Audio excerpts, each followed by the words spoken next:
बच्चों आज हम पढ़ेंगे कक्षा 9 इतिहास में यूरोप में समाजवाद एवं रूसी क्रांति। बच्चों आप लोगों ने अभी इसके पहले फ्रांसीसी क्रांति पढ़ा था। उसमें आप लोगों ने देखा था कि फ्रांस की क्रांति ने पूरे यूरोप को कैसे प्रभावित किया।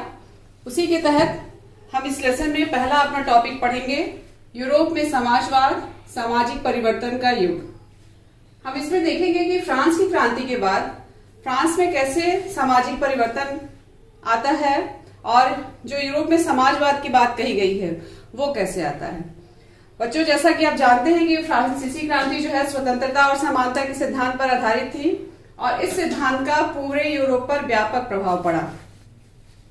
जितने भी छोटे छोटे ऐसे देश थे जहां पर क्रांति आर्थिक रूप से पिछड़ापन था, वहां के लोगों ने धीरे धीरे अपने अधिकारों के प्रति जागरूकता दिखाई और वह जागरूकता क्रांति के रूप में परिवर्तित हुई।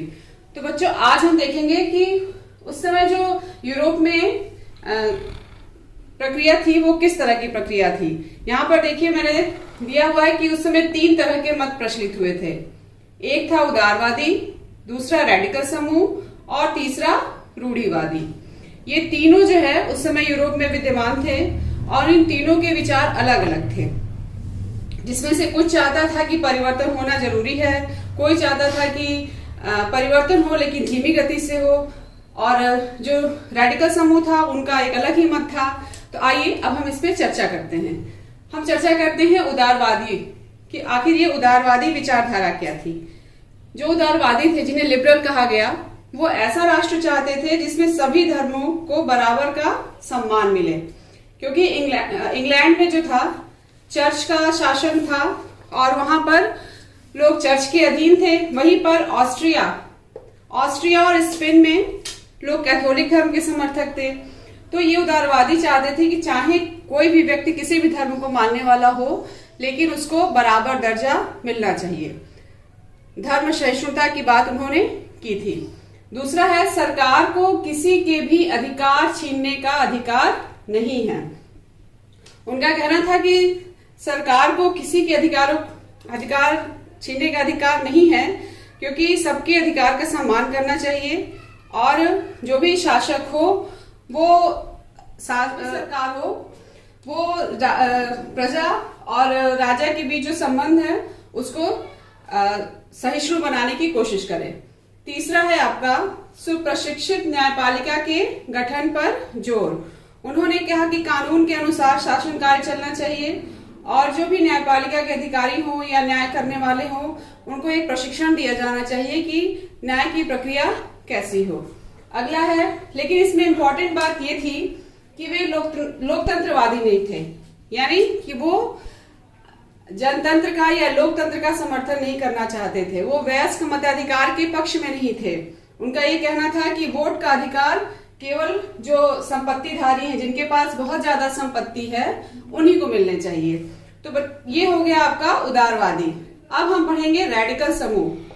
जैसे कि नाम से ही आपको स्पष्ट हो रहा है कि इनकी विचारधारा कुछ अलग होगी, तो ऐसा है भी। ये ऐसी सरकार के पक्ष में थे जो देश की आबादी के बहुमत के आधार पर हो। जैसे कि जहां पर हमारा भारत ही देश देख लीजिए, हमारे यहाँ 80% लोग हिंदू हैं। तो अगर इस विचारधारा के लोगों को माना जाए तो कायदे से हमारे यहाँ सिर्फ एक ही धर्म को प्रधानता दी जाए। दूसरा है इनका महिलाओं के मताधिकार पर जोर। इन्होंने महिलाओं के मताधिकार आंदोलन का भी समर्थन किया था। उनका मानना था कि महिलाओं को भी बराबरी में मतदान का अधिकार मिलना चाहिए।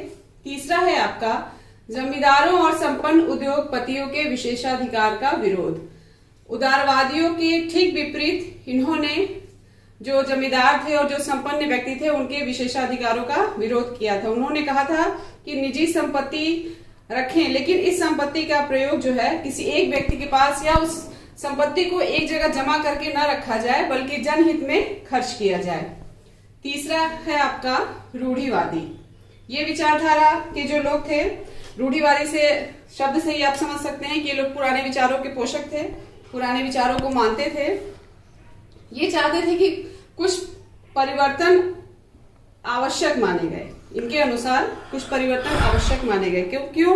फ्रांसीसी क्रांति के बाद इन्होंने समझ लिया था कि अब हम पुराने विचारधारा से देश का या समाज का भला नहीं कर सकते हैं।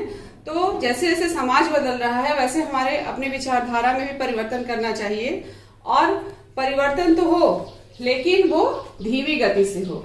अतीत को स्वीकार करते हुए परिवर्तन धीमी गति से हो, ये इनका मानना था। तो बच्चों इस तरह से देखा जाए तो फ्रांसीसी क्रांति के बाद फ्रांस में 3 तरह की विचारधारा थी। आगे हम पढ़ते हैं। अब बच्चों हम लोग पढ़ेंगे कि यूरोप में जब समाजवाद आता है तो वहां पर क्या क्या परिवर्तन आते हैं, उसी के अंतर्गत है औद्योगिक समाज और सामाजिक परिवर्तन। बच्चों मैंने बताया था कि 3 तरह की विचारधारा थी। उदारवादी जो लिबरल कहा गया, रेडिकल समूह के लोग थे, और रूढ़िवादी। इन तीनों विचारधाराओं ने पूरे यूरोप को बहुत प्रभावित किया था, और जो राजनीतिक रुझान आ रहे थे उससे यही पता चल रहा था कि जितने भी जागरूक देश थे वो इस विचारधारा के तहत अपने समाज में परिवर्तन लाना चाह रहे थे। तो बच्चों देखिए, ये हमारा टॉपिक है औद्योगिक समाज और सामाजिक परिवर्तन। इसमें देखिए नए शहरों का विकास हो रहा था, औद्योगिक क्षेत्रों का विकास हो रहा था, नए नए शहर बस रहे थे इस समय, और तरह तरह के कल कारखानों का भी निर्माण हो रहा था, क्योंकि इंग्लैंड में औद्योगिक क्रांति हो गई थी और उसके तहत कई परिवर्तन आ रहे थे। बेरोजगारी बढ़ गई थी, और स्त्रियों और पुरुषों ने और बच्चे तक उन कारखानों में काम करना शुरू कर दिए थे। लेकिन सबसे महत्वपूर्ण बात क्या हुई थी कि औद्योगिक वस्तुओं की मांग में कमी हो गई थी, और जब औद्योगिक वस्तुओं की मांग में कमी होगी तो निश्चित है कि बेरोजगारी बढ़ेगी। अगर उत्पादन हमारा कम होने लगेगा तो हम जो छटनी कार्यक्रम होता है उसके तहत कई मजदूरों को छांट देते हैं। वही प्रक्रिया यहाँ पर भी अपनाई गई। इससे क्या हुआ कि जो उस समय उदारवादी और रेडिकल विचारधारा के लोग जो समाजवाद की कल्पना कर रहे थे, उनके संपर्क में यहाँ के स्त्री और पुरुष, जो कामकाजी स्त्री पुरुष थे, उनके संपर्क में आए, और इन लोगों ने उनका पूरा समर्थन भी किया, और एक क्रांति की बात इन लोगों ने आपस में विचार विमर्श करके उठाई थी।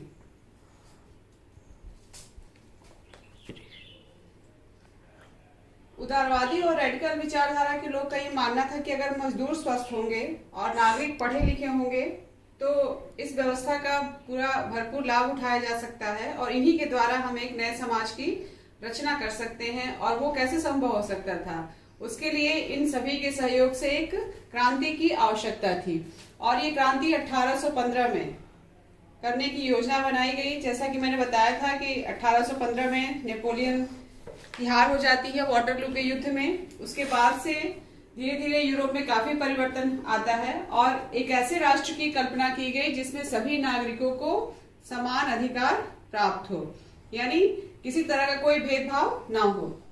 यूरोप में समाजवाद का आना, इसमें बच्चों 19वीं शताब्दी में यूरोप में समाजवाद पूरी तरीके से फैल चुका था, और ये उस समय का बहुत जाना पहचाना विचार हो गया था।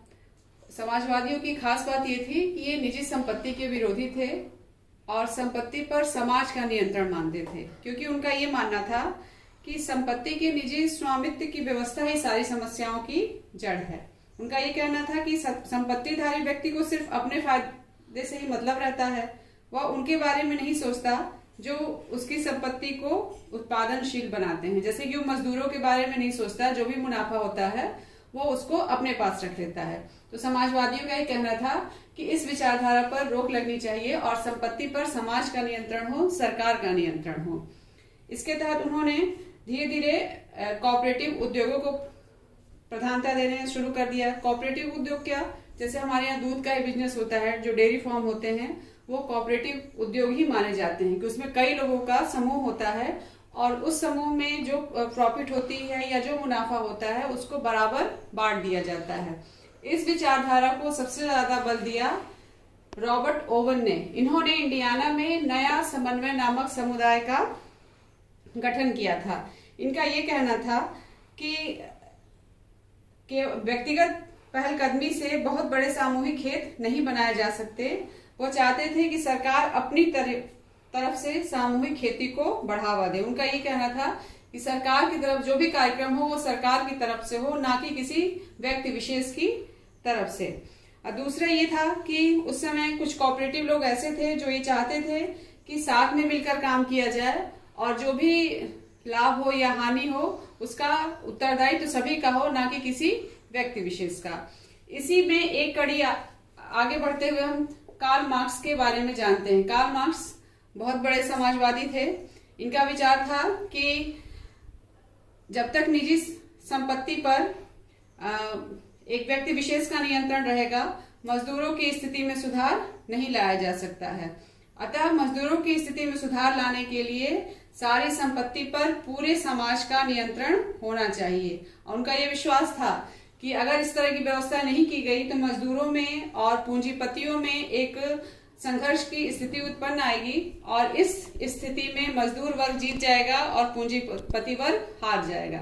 ये कार्ल मार्क्स की एक पुस्तक है दास कैपिटल, उसमें उन्होंने वर्ग संघर्ष की स्थिति का वर्णन किया है। उसमें उन्होंने पूंजीपति और समाजवादियों के बीच जो मतभेद है, जो विचारों का मतभेद है, उसको उन्होंने लिखा है। कार्ल मार्क्स का ये विचार कम्युनिस्ट समाज का विचार माना गया। इन्होंने एक नए समाज के गठन की बात की जिसे कम्युनिस्ट साम्यवाद कहा गया। बच्चों ये तो हो गया यूरोप में समाजवाद का आना। अब हमारा अगला टॉपिक है समाजवाद के लिए समर्थन। आखिर ये जो बातें कही गई उसको किस हद तक यूरोप में अप्लाई किया गया। 1870 के दशक तक आते आते पूरे यूरोप में बात फैल गई थी कि हम अगर देश का या राष्ट्र का भला करना है तो समाजवाद ही अपनाना है। इसके तहत इन लोगों ने एक संस्था का भी गठन कर लिया था, द्वितीय इंटरनेशनल, और उसके तहत एक कोष का गठन किया था। कोष मीन्स एक जिसमें पैसे की व्यवस्था हो कि ताकि अगर किसी भी देश में मजदूरों के साथ कोई दिक्कत आए तो इस कोष की सहायता से उनको मदद की जाए। और इसी संस्था के तहत इन्होंने काम के घंटों में कमी कर दी। जो फैक्ट्रियों में काम करते थे उनके लिए एक निश्चित समय अवधि कर दी। मताधिकार के लिए आंदोलन प्रारंभ कर दिया। ये सारी प्रक्रियाएं समाजवाद के समर्थन में ही हो रही थी। बच्चों आपके बुक में एक चित्र दिया गया है, ये पेरिस का है चित्र। इसमें ये लगभग 1871 के आसपास है, जिसमें जन विद्रोह को दर्शाया गया है। ये आप अपने बुक में ध्यान से देखेंगे तो आपको मिलेगा। इसी के कड़ी में इसी जर्मनी में सोशल डेमोक्रेटिक पार्टी का गठन किया गया और इस पार्टी का अन्य संगठनों से बहुत गहरा संबंध था। संसदीय चुनाव में ये पार्टी सरकार को मदद भी किया करती थी।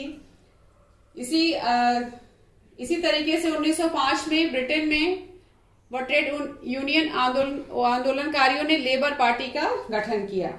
एक नई पार्टी का गठन हुआ, लेकिन विडंबना ये थी कि 1914 तक, प्रथम विश्व युद्ध हमारा 1914 में हुआ था, 1914 तक समाजवादी कहीं भी सरकार नहीं बना पाए थे। इन्होंने पार्टियों का समर्थन तो किया था, चुनाव में भी इनको भारी सफलता मिली थी, लेकिन इन्होंने अपनी सरकार कहीं नहीं बना पाई थी। कारण ये था कि जो रूढ़िवादी विचारधारा मैंने आपको शुरुआत में बताया था, वो रूढ़िवादी विचारधारा सरकार के पक्ष में थी और सरकार इसी के नियंत्रण में या इसी विचारधारा के तहत कोई नवीन पद्धति या नवीन विचारधारा को अपनाने को तैयार नहीं हो रही थी, जिसका परिणाम हम रूसी क्रांति में पढ़ेंगे।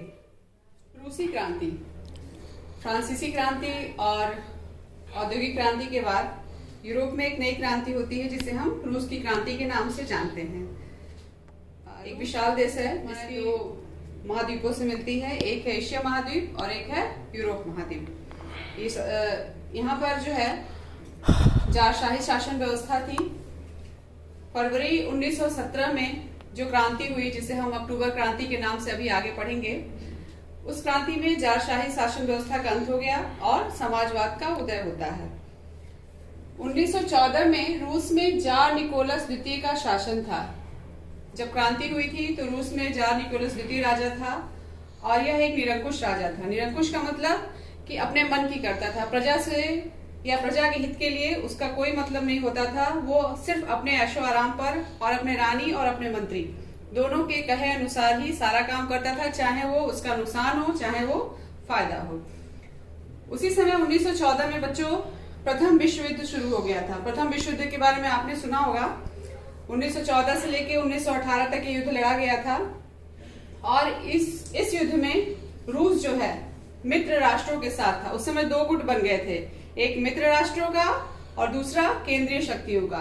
तो मित्र राष्ट्रों में फ्रांस, इंग्लैंड और रूस थे और केंद्रीय शक्तियां थी जर्मनी, ऑस्ट्रिया और हंगरी। याद रखिएगा, दो गुट थे, मित्र राष्ट्र और केंद्रीय शक्तियां, और इन दो गुटों के बीच पूरा विश्व बट गया था।